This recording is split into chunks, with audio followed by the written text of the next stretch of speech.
young. I am. And I am a young Black. A young black. Young. Black. A young black. Black equestrian.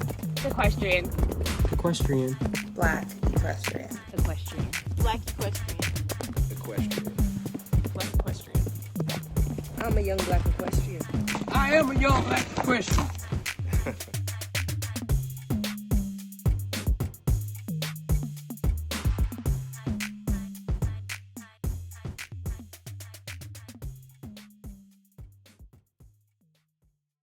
Did you know that according to the NIH, 44% of riders experience concussions in their career, and 40% of those riders don't even seek medical care?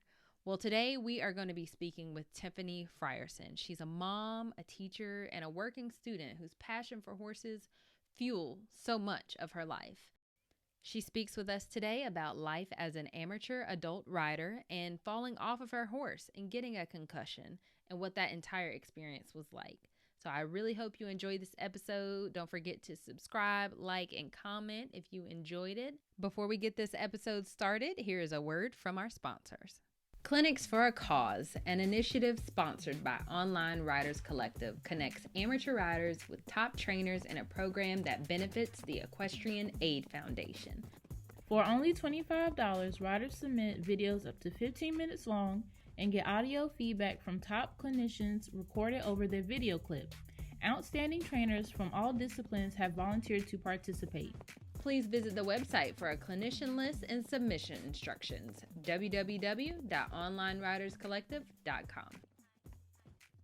Welcome everybody to another episode of Young Black Equestrians TV.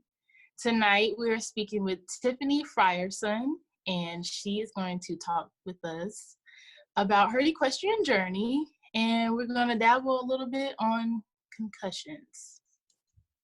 Welcome, Tiffany. Thank you for having me.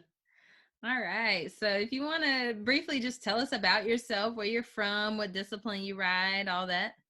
Okay. Well, I'm in Richmond, Virginia, and practically all of my riding has been hunters and a little bit of jumpers.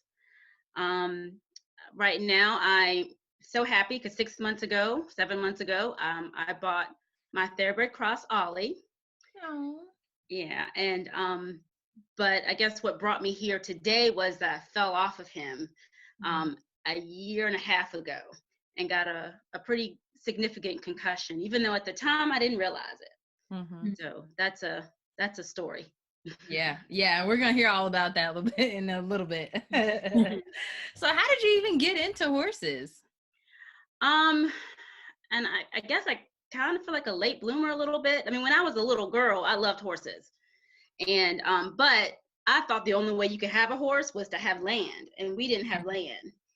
And so and I had one friend that did have land, and she had ponies, and I did a couple of trail rides with her. But I graduated from college and started teaching, and I really needed to do something for self-care because teaching is hard. Mm-hmm. And I heard about some celebrity learning how to ride a horse, like on TV. And I was like, I've always wanted to learn to do that. I'm gonna learn how to ride a horse.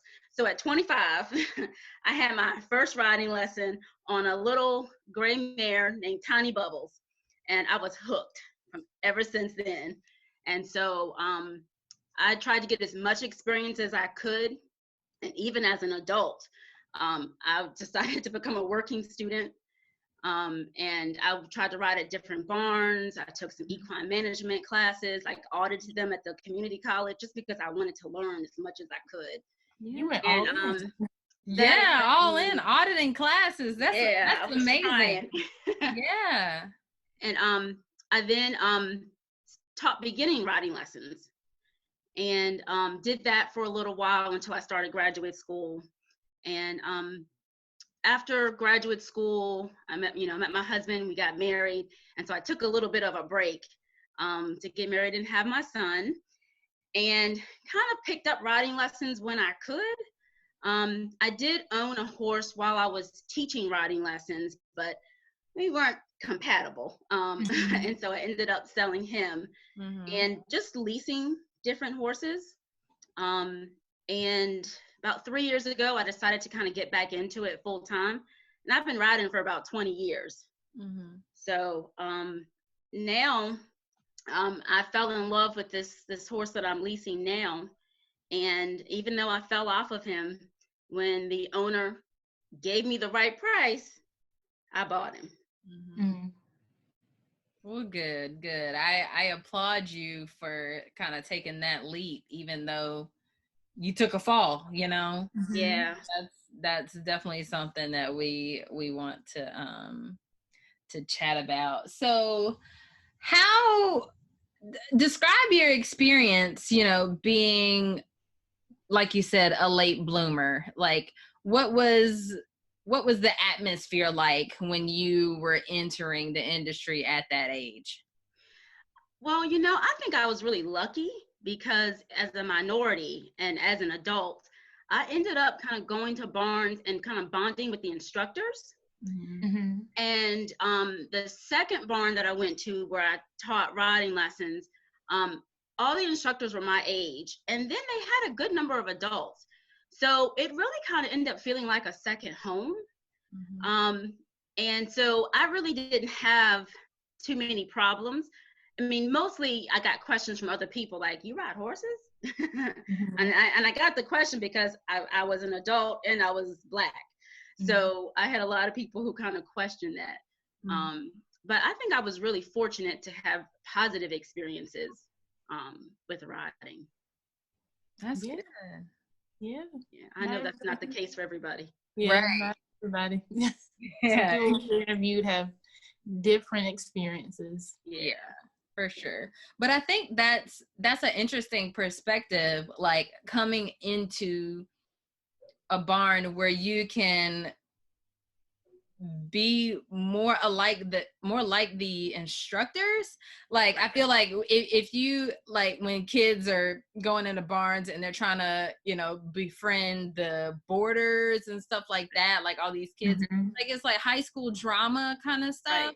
Right. Whereas if you kind of skip all them and then just, you know, befriend the instructors because you guys are kind of in the same point in life. Yeah. It's an interesting way to, or an interesting perspective to put on it, because you kind of go right to the source of the knowledge instead of having to rely on the border people. Yeah. Mm-hmm. So Yeah. that's interesting to me. I don't think I've ever heard anyone, you know, make that distinction for sure. Yeah. Right. Yeah. It's a wise choice. Yeah, because it can. Well, I was also a teacher at the time, so I kind of gravitated to helping the other kids. Yeah. Mm-hmm. So I think that helped a lot too, because, you know, once they realized that I could help them, you know, kids would come to me for help as well. So it really did feel like a comfortable place for me at the barn that I spent the most of my time at. Well, that's good. That's good. Mm-hmm. What are some of the major challenges that you've had in your riding journey? Besides the fall, you know, just, you know, whether it's finding a place to board, you know, finding the right horse, deciding on discipline. I think really, well, I'll be honest. The most challenging part has been the financial, and my husband doesn't really get my love for horses. Mm-hmm. He doesn't quite understand that. And when I was considering buying Ollie, I wasn't sure at that time. I wasn't riding, and I wasn't sure if I was ever going to ride again. And he said, "You're going to buy a horse just so you can pet it?" And I was like, "Yeah, pretty much." For now. Yep, that makes me happy. So that's what I'm going to do. Price was right. Mm-hmm. So, but yeah, financially it's kind of been the big thing, because there have been times when I've leased horses and I've stopped the lease because I got to buy new kitchen floors. You know, I got to do something for the house, and then trying to kind of balance that with cost of daycare. So financially, that's been a big issue. I did own a thoroughbred, off the track thoroughbred when I was an instructor, the one that I wasn't quite compatible with. And the nice part about that was that I worked for his board. So I really didn't have to pay a lot of money then. But as I got older, and had a family, I didn't really have time to work. Right. So that's been the biggest challenge. But I mean, some places here in Richmond, they have a really fancy barn. It's an equestrian rider, a hunter jumper, a jumper, Sulu Rose or Sulu Reed, I think is her married name. The price of board there is the cost of my mortgage. So it's been challenging trying to find places that I can afford. But now my horse is boarded in and Caitlin, you'll like this. My horse is boarded in a county called Goochland County, about 40 minutes from my home, and Wow. and it's much more reasonable.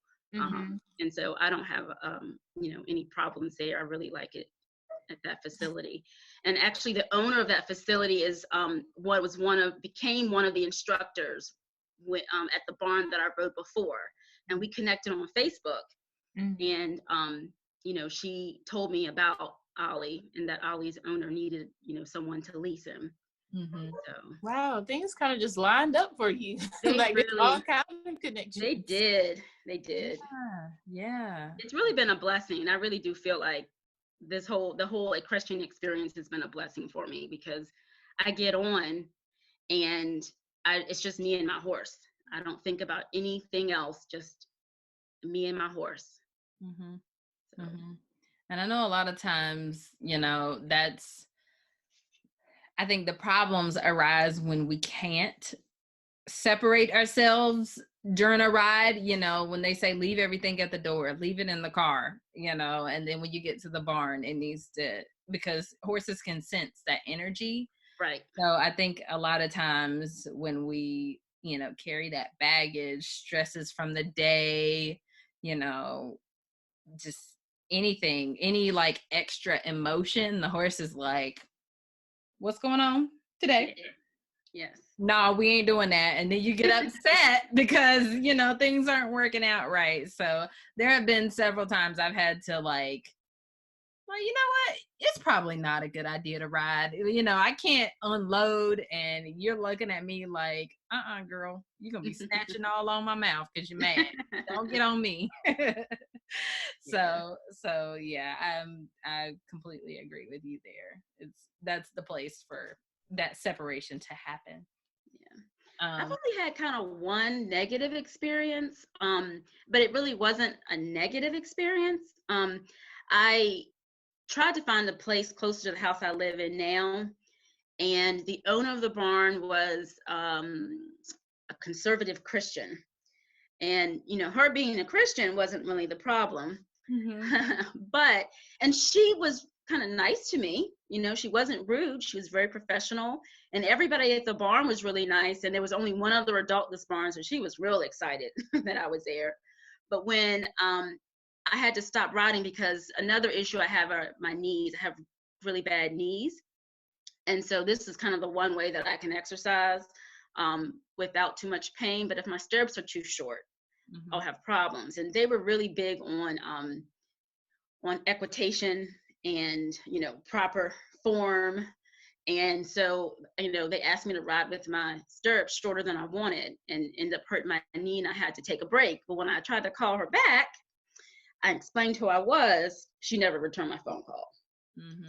And you just, sometimes you just kind of get a vibe from somebody, even though they're not rude or disrespectful to you. Yeah. And so that's kind of been, the only issue. And I'm actually surprised because, Richmond, Virginia was the capital of the Confederacy. And so, there are a lot of people in this area, that still have a lot of that Confederate pride. And, I've driven by that barn. They've got a Trump sign out front. So sounds about right. Yeah. And so, and most of the barns that I've been to, there's been at least one other Black person, and this was the only barn that I've been to where there wasn't anybody, and so just me. And so I never went back there. Yeah, I don't blame you. Yeah. It's a fun place to go back to. No. So let's talk about your fall and kind of the situation around that, what led up to that? Well, honestly, I don't know what happened. I was riding, and most of the time it's a private farm, and so there's a house on the property, but it was a Sunday morning and everybody was at church. So it was just me and Ollie.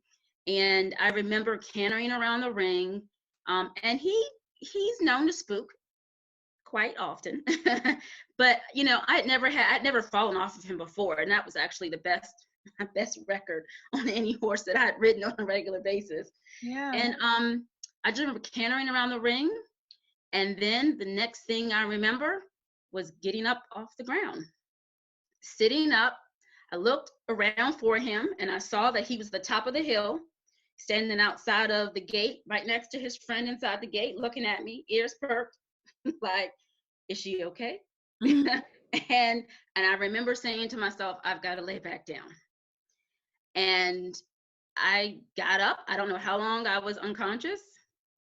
And I remember trying to go to catch him and kind of feeling a little bit out of it. And he trotted away from me. And I remember thinking, grain, go get grain. But I don't remember going to get grain. I don't remember catching him. I do remember getting back on though. Because Wow. you fall, you got to get back on. I didn't want him to learn bad behavior because my previous horse, that's what happened. He kind of learned he could get away with bad behavior. And then he kind of became kind of uncontrollable and bad behavior with me. And so I was kind of adamant that I didn't want that to happen with this horse. Right. And so I got back on, I cantered around one more time. I knew that and my tailbone hurt, my butt hurt real bad. And I just thought, I just thought something was wrong with my backside. I didn't have a headache. And by the time I got back to the barn, I felt okay. I knew I was going to be sore, but I felt okay. And you got a life. So I went home, I went to the grocery store, and in the grocery store, I was like, something's not right. My backside's hurting a little too much. And so I went to Better Med, it's a like a clinic, like a urgent care. And so I went there and he asked me all the neurological questions and I answered them fine. Found out I had a fractured tailbone. And I was like, okay, well, I just can't ride for 8 weeks. But what happened was maybe 10 days later, I started getting dizzy spells in the evening, just around dinner time. And I wasn't sure what was happening because it happened like once and then a few days later it happened again. Then it started happening more frequently and I started to feel kind of out of it. And I was thinking that maybe I had some other health problem like high blood pressure or blood sugar problem. Because again, my head didn't hurt at all. And I knew nothing about concussions. I thought if you had a concussion, your head was going to hurt right away. Yeah. And even though I told I think it was a physician's assistant at Better Med that I can't remember what happened. He just kind of said, well, look out for these things. But because my head didn't hurt, I didn't really pay attention. And there was a colleague who said about 3 weeks after all this happened, and I was telling him my symptoms, he was like, I think you have a concussion. And I was able to go to my primary care physician and I was there like 10 minutes and told her all my symptoms. And she said, you have post-concussion syndrome. I was like, what's that? Yeah. And she said, well, some people don't have concussion symptoms right away. And so if you don't have concussion symptoms right away, there's a good chance it could be post-concussion syndrome. A concussion usually is healed within a few days to 3 months. And if you have symptoms past 3 months, then you have post-concussion syndrome. I finally got to the neurologist maybe like 6 weeks after my fall. And she confirmed, that I had post-concussion syndrome. And she couldn't give me like a time frame. But she said my concussion was pretty significant since I lost consciousness. But my primary care physician was wonderful because 2 days after I saw her, I was in concussion therapy. Mm-hmm. And of course, I didn't know that was a thing. But yeah. What does that consist of? Oh, well, it's a lot that goes into it. And actually, it's tailored towards your symptoms. Mm-hmm. So every day, my therapist would ask me like what my symptoms were.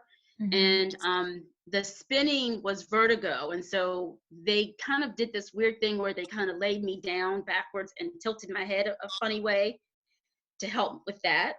I did a lot of eye movement exercises, kind of looking at like dots in kind of different configurations, sometimes on a computer screen, sometimes on pieces of paper, because my eyes weren't working together. It was, and I had a delay. So I turned my head and there would be a delay. So a lot of it was kind of things like that, a little bit of balance exercises. So, but every week I would come in and, well, every day that I came in, she would ask me something different. And I did that for about 7 months. Wow. Concussion therapy. I also had to do speech therapy. And the one thing about concussions that's kind of weird is that nobody's symptoms are the same. And the doctor thinks that I didn't experience my head symptoms because my body was trying to heal my tailbone. I was like dizzy for like 6 months, pretty much. Once the dizziness started, I was on medicine for migraines because that started right when I saw the neurologist. But after 6 months, the migraine medicine was no longer effective. Right. And I started having really bad side effects. From that, night terrors was like the worst.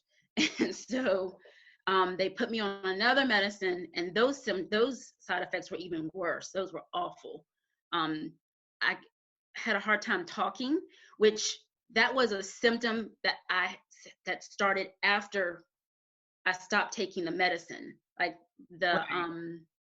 some of the second medicine that I was on, I had a hard time processing words. I had a hard time writing.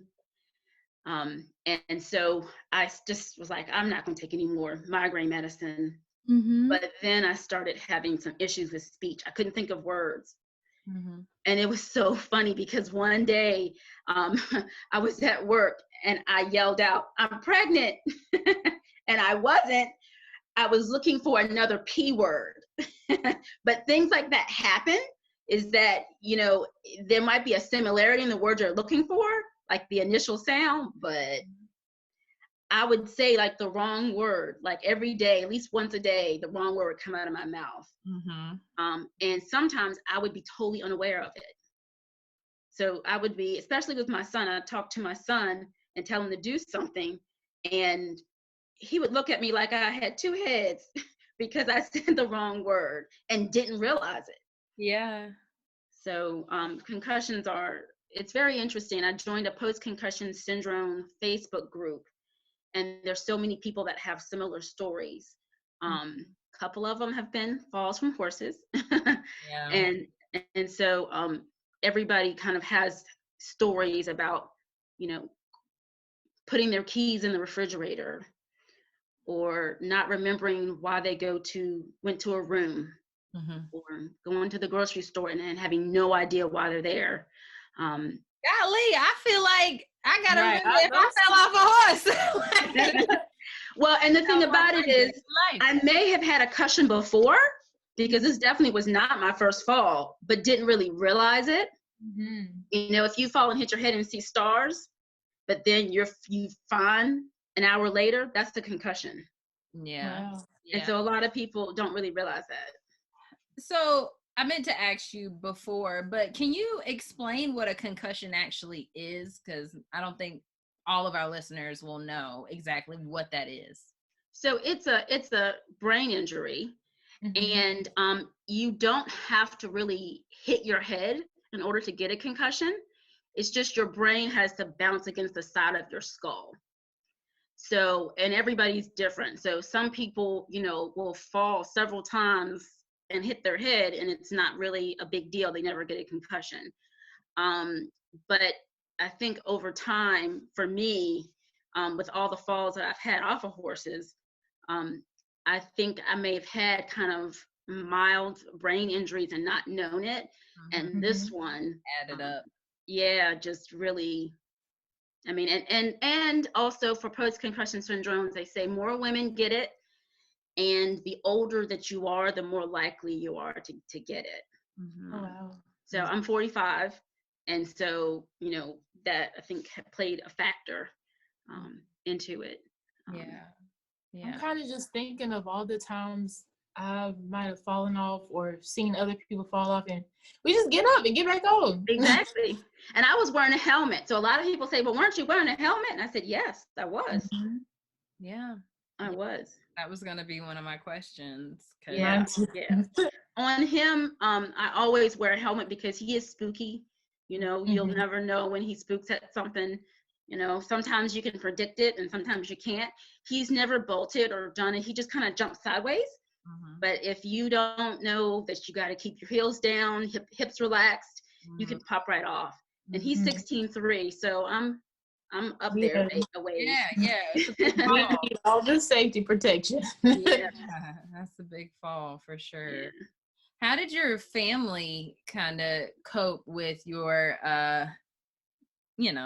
diagnosis and helping you work through that? So my parents are absolutely wonderful. I'm pretty independent, so my husband was accommodating, and I didn't really ask for a lot of help, and his job kind of keeps him pretty busy. So my parents are retired, and so if I only had a few days where I couldn't drive. The doctor said, you seem okay to drive. And I would drive places, and what would happen is I would drive and I would be fine. And then when I would get to my destination and step out the car, I would be really, really dizzy. So there were only 1 or 2 days where I felt like I couldn't drive. And so my parents drove me. They even drove me to the barn just to go see Ollie. And a lot of it is being patient, because one of the things that happens to a lot of people that get concussion syndrome is their emotions kind of get out of control. You know, we overreact to things. And so my husband was really patient with me in that regards, and my son were really patient with me. I'd have to go to bed kind of earlier than they did on many nights. And so, I mean, they were great, but I've heard a lot of stories about couples breaking up because their significant other couldn't handle their emotions, couldn't handle the fact that they couldn't work. Right. I was lucky because if I had a rough day, I could work from home. So I normally work from home 2 days a week anyway. So my boss was like, if you need to work from home, that's great. And so I'm kind of lucky and fortunate. My mom went grocery shopping for me a couple of times.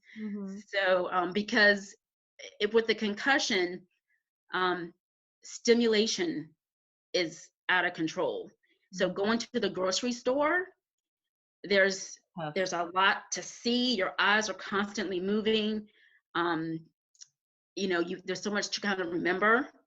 And a lot of people feel very sick in the grocery store. So if I was still teaching, I would have had to take time off. There would have been no way that I would have been able to teach a class with my symptoms that I was having.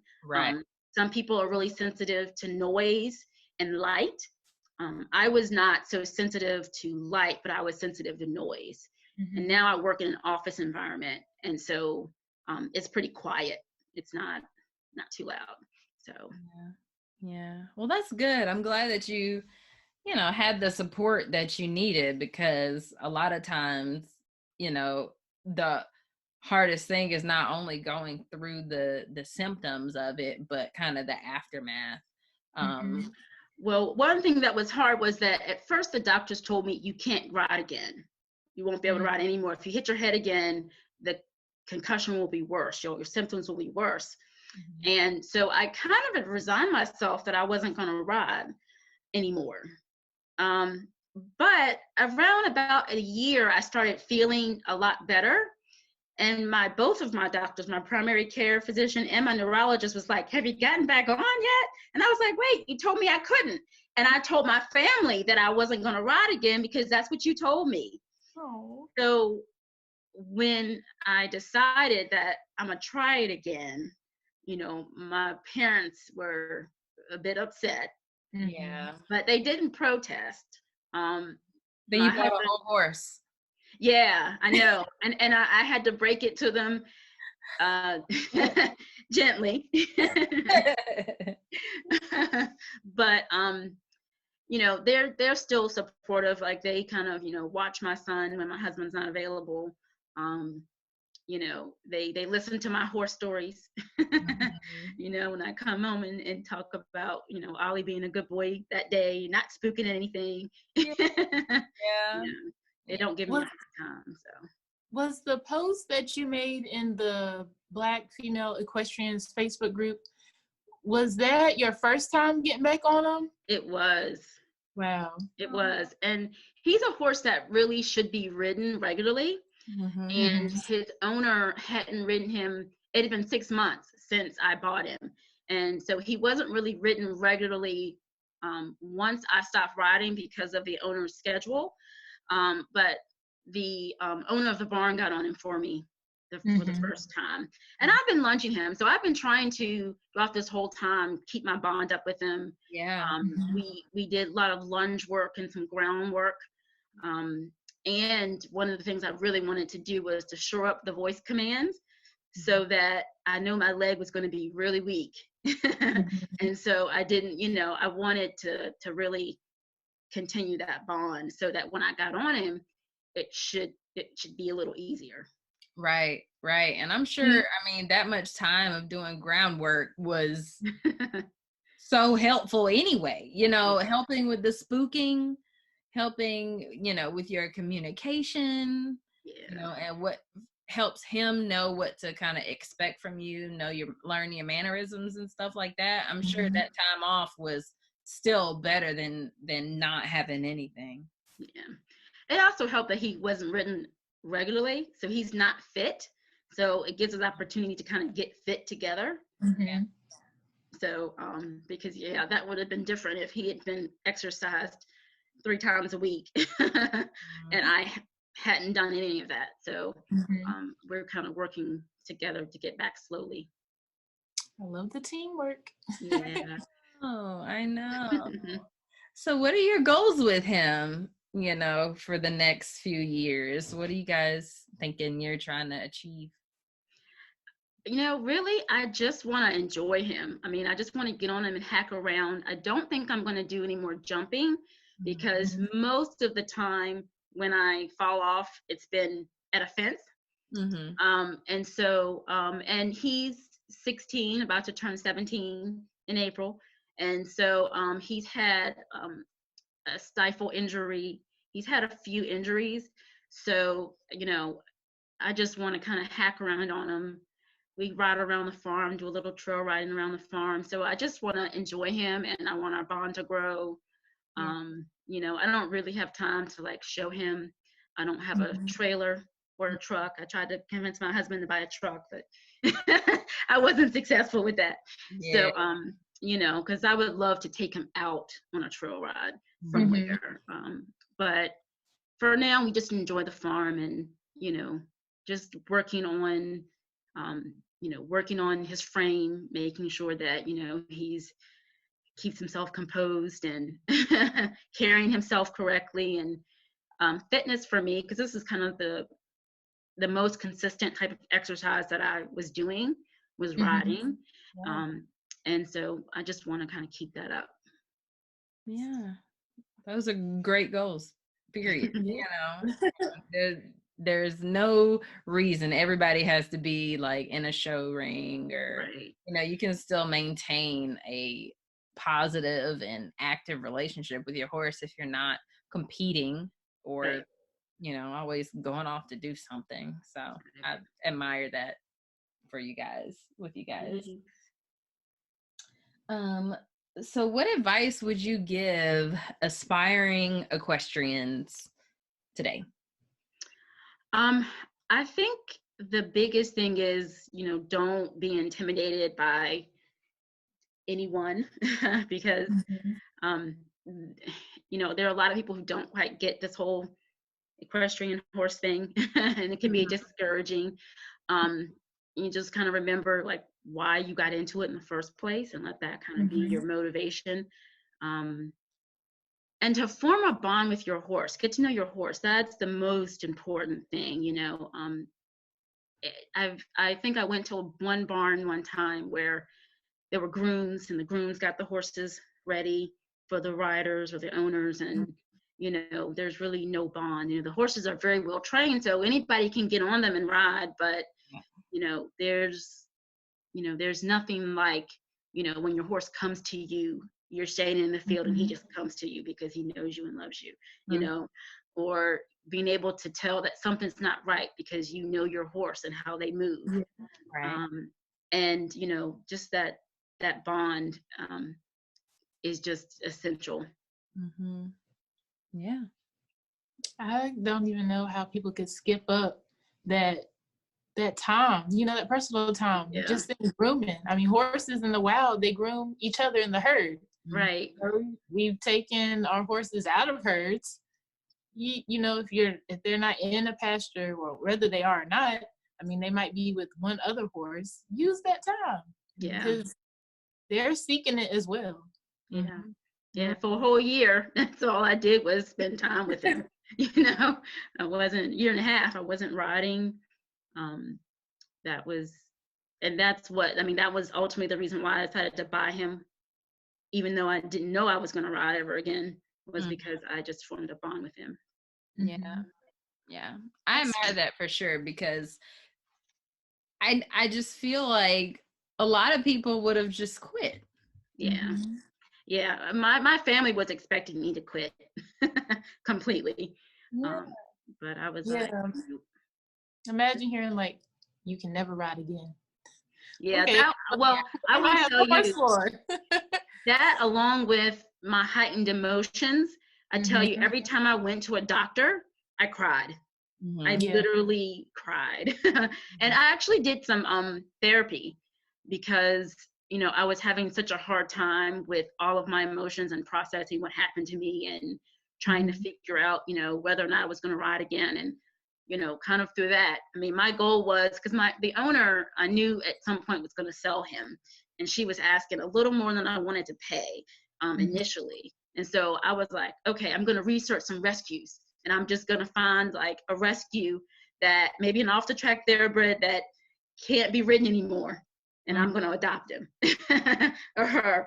And so that was kind of like my plan. And, then God turned around and said, nope, you're going to end up with him. So. Well, it looks like either way, you were not letting horses escape your life. No. Yeah. Yeah. They bring me joy.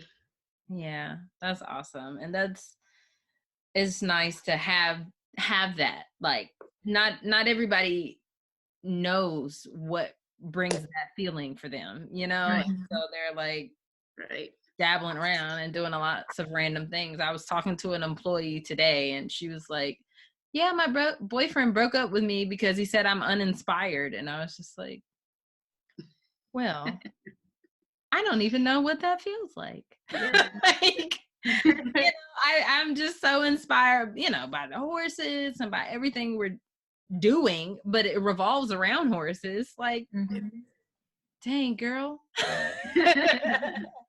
So it's nice to create this community and to be involved with people that have that same drive, and there's no question. Right. And I feel like that happens with horse people all the time. Like you hardly ever see those like wish-washy. They're like, oh, I don't know if I like horses. Like sometimes I do. It's either you do or you don't. Right. Well, the barn that I'm at now, everybody there's an adult. There's only like 7 horses there. And, we all kind of have that same passion for horses. And so everybody doesn't ride. And there's 1 or 2 horses that are retired there, but their owners still come and see them. And, we get to kind of talk. And look out for each other's horses. And if a big snowstorm's coming, hey, you need me to come out and help get the stalls ready, so it's a little community there, like a little family. Mm-hmm. That's awesome. Yeah. And I know that you have kind of have experience at different places. What do you look for when you are choosing a barn? Have you had to board Ollie in different places? No. So this was the only place. I mean, he was there. He had just been there maybe like 6 months before I started leasing him. Okay. And the last place that he was at, I do know that they didn't care for their horses properly. Like, not filling water troughs and, just not proper care. And so the one reason why I didn't move him to a place, because I live in a county that's kind of suburban, but also mostly rural. So I probably could have found some place closer to where I live, but I know the owner, I trust the owner, and because of our conversations, like, I know she'll throw on 2 blankets if it's really cold, or, she has a degree in equine management. And so she knows about, different feeds, and he's had ulcers before. He will lose weight he'll lose 50 pounds in one night if the temperature drops too quickly. He just got that metabolism. And so, she will adjust his feed so that makes sure that doesn't happen. So, I mean, I just kind of look for kind of cleanliness. I mean, I know it's a barn, but things should have a place. Yeah. I kind of look for how the owners talk about the horses. Like, is it a little more than just a job, that they do? I pay attention to the other boarders and try to like listen to some of the questions that they ask, like the conversations they'll have with the owner, if I can. Sometimes cost makes a difference and sometimes it doesn't. So that's not always, the case. The nice thing about this barn is that I can also text the owner at any time and, ask her a question. Or if she goes out of town, she lets us know, and she lets us know who's going to be in charge of the horses. Yeah. So, I don't know, this place, and one of the primary things is, does it feel comfortable? Right. Because that's been the places that I've been at the longest, is where it just felt the most comfortable for me. Kind of something you can't really put in words too well, but yeah, that's what I look for. It makes sense. Yeah, that makes perfect sense to me. Especially being a minority, it's not always comfortable. Yeah. I ended up moving to a place where I could have the horses on my property after college.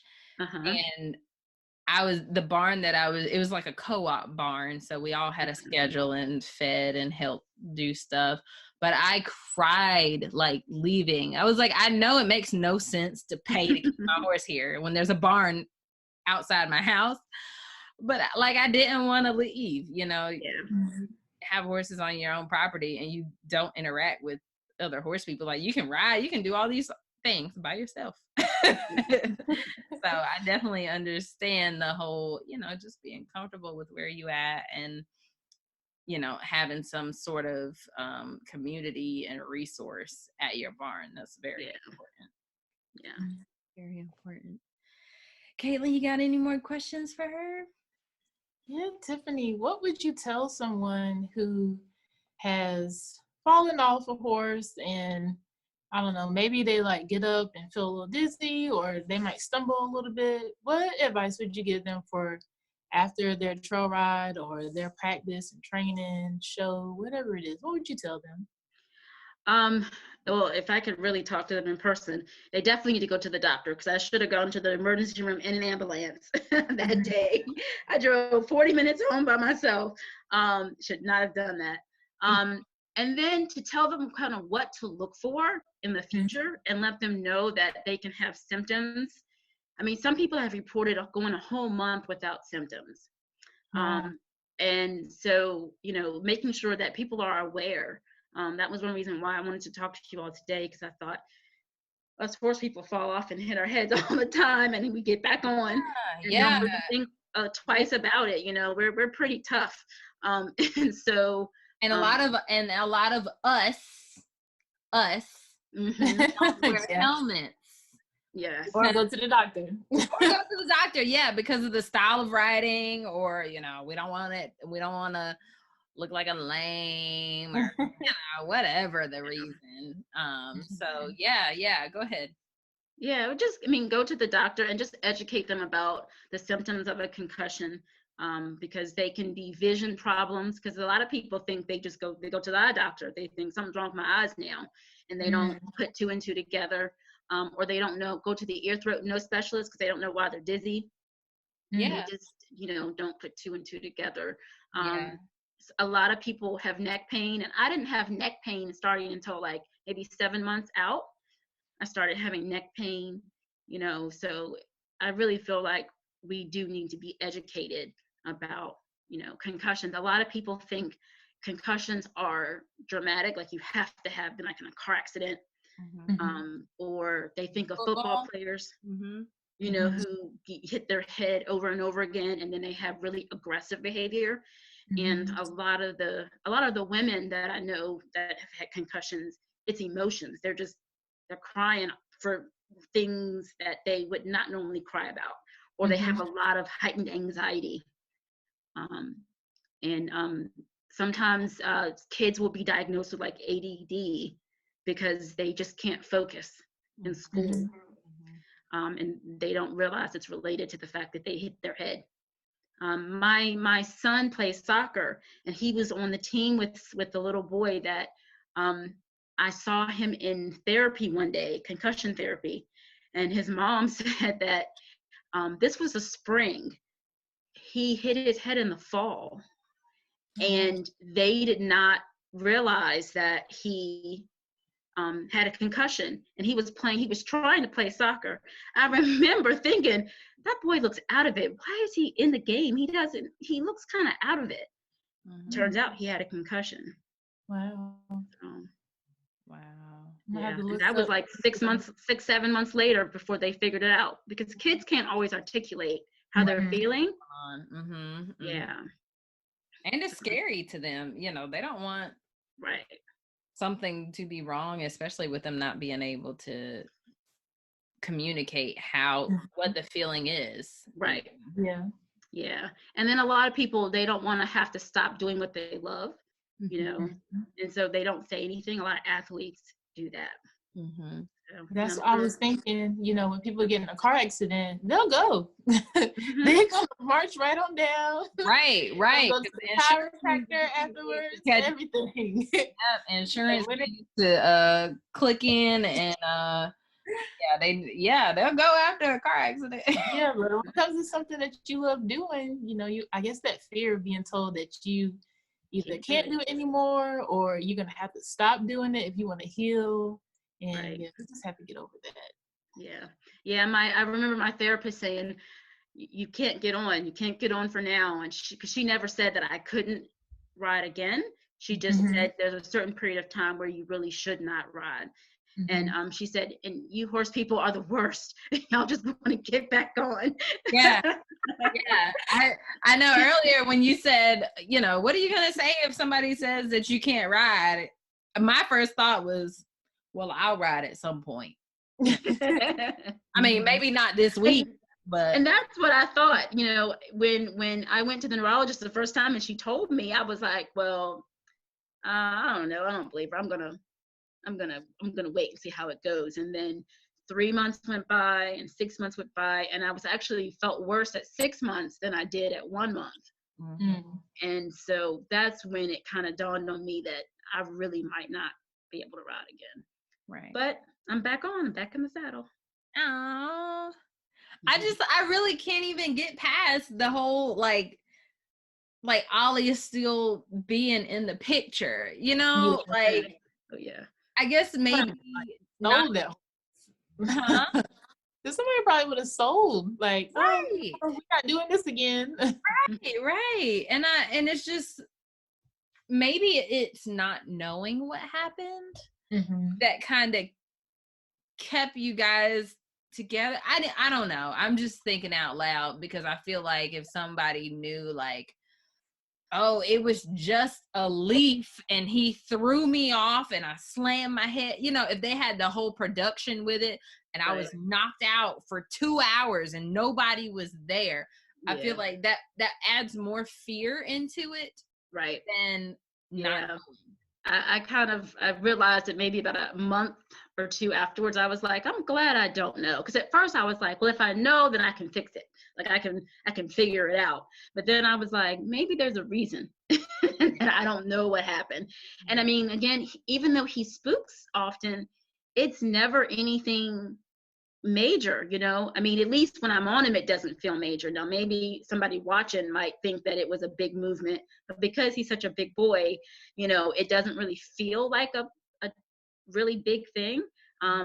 He's never reared when I've been on him. He's never bucked when I've been on him. He's never bolted. So, it just, who knows what happened. I mean, it was hot that day. I could have passed out from dehydration. I don't know. So I like not knowing. It's kind of helped my confidence. I'm not really thinking. I'm not over analyzing. Right. That's fantastic. Fantastic for sure. Yeah. All right. I'm glad there was a happy ending. That makes my heart smile. I know. I didn't, when Caitlin was like, yeah, this lady, she had a concussion. She wants to talk to us. And I was like, I don't want her to tell people, like, I got a concussion, don't ride, y'all. Don't ride. But then I realized that you were the lady that posted in the Black female equestrians group. And I was, okay. She's it's like a huge accomplishment because I know what the statistics are for kids. Kids fall off most of the time; they don't get back on. But I have no idea what it is for adults. Because a lot of my peers, we just get back on. Right. Yeah, and I think a lot of adults don't get back on if they have a pretty bad fall. I mean, most of the time, adults that we don't. I mean, I thought it was going to be 6 weeks. My tailbone was going to heal, and then it was 8 weeks, and I was like, man, I'm still a little sore. And then 10 weeks, but of course, I was having concussion symptoms pretty badly back then too. So, but I mean, when I fell off and found out I had a fractured tailbone, I was like, okay, yeah, I'm getting back on. Just give me 8 weeks, I'll be back on. That was my attitude. But I had fallen off so many times before that I was like, I'm just gonna get back on. Which that's what we do. That is right. Well, thank you so much for sharing your story with us. It just makes my heart happy that you got, not that you went through all that, but that you came out on the other side and you're still obviously passionate about it, and you still have the relationship with Ollie. He's not shipped off somewhere. Like that just makes me happy. So I'm hoping to be an inspiration and to other people and get the information about concussions, because we really don't talk about it enough. Right. Yes, we need the correct info. Yes. And firsthand experience is always the best way to share that information. So I mean, even I guess prior to this episode, we'll look up some statistics just to share like numbers and,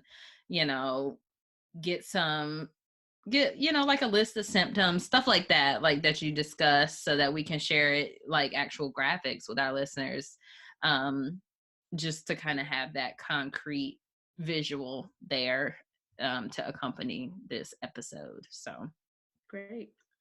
All right. Well, thank you so much for joining us tonight for Young Black Equestrians TV. We really appreciate your time, and we will let you know when this episode goes live. Okay. Thank you.